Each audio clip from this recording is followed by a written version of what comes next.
A kokarinsa na samarwa tare da inganta wutar lantarki a Zaria, kakakin Majalisar Wakilai na Tarayya, Right Honorable Tajuddeen Abbas ya fara tare da samarwa al'ummar mazabar ta Zaria na'urar rarraba lantarki wato transformer har guda 50 a gundumomi 13 da ke karamar hukumar Zaria.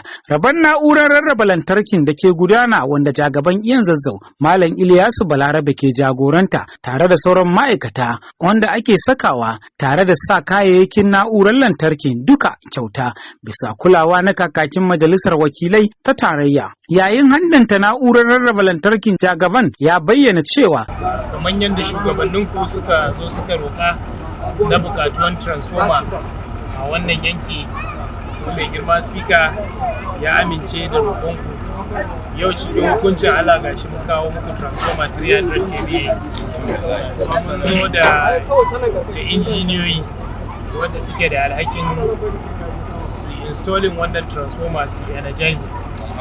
Ba wanda zai kashe ko sisin kwabo, duk abin da za a yi haske yanzu su ne za su yi. Allah za su yi wannan aiki tsakanin satuttuka ɗaya a na biyu masu zuwa. Aikin nasu da yawa, za su yi aikin transformer 30 ne, sun riga sun zo gari suna Allah ya so yadda muna sa ran nan da sati ɗaya sati biyu za a zo a gama aikin wannan transformer da.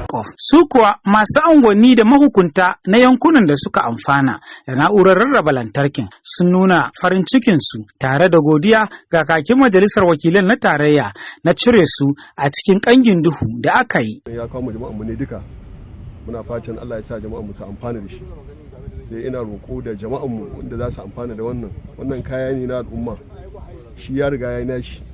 Saura mu kuma da jama'a duka, da yaro da babba ko mace ne ta wuce ta ga wani zai wani abu da ba zai lalata shi, dole muna jawo hankali da a kula da shi da Allah. Duk inda ya sa gaba Allah ka biya mashi bukatun shi, Allah ya mashi jagora. Yadda ya saka kama na wannan anguwa shi ma Allah ya saka mashi gaba.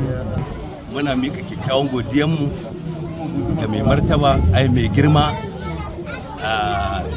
speaker iyan zazzau bisa irin wannan ayyuka da yake yi na alkhairi a madadin al'umma. A ɓangarensa, kakakin Majalisar Wakilan na Tarayya, Right Honorable Tajuddeen Abbas ya yi ƙarin haske game da ƙudurinsa don inganta wutar lantarki a mazaɓar ƙaramar hukumar Zaria. Zaria a matsayinta na gari na biyu a jihar Kaduna wanda tafi yawan al'umma tana fuskantar ƙalubale ba gangani ba wajen yadda za a raba wuta in an kawo.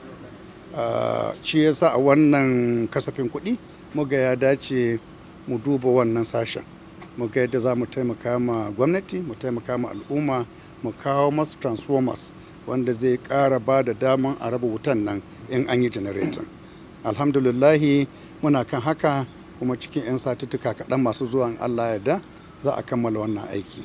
Aikin mikawa tare da handanta na'urar rarraba lantarkin wato transformer da ake yi wanda Right Honorable Tajuddeen Abbas yake ɗaukar nauyi ana sawa ne a unguwannin ciki da waje na ƙaramar hukumar Zaria. Wasu a canza musu daga na'urar mai ƙarfin kVA 200 zuwa kVA 500, wasu kuma a sa musu sabo don inganta ƙarfin hasken lantarki da kauda duhu a lunguna da Sako na mazaɓar ƙaramar hukumar Zaria. Ƙarshen rahoton kenan. Bashir Nuhu Masa.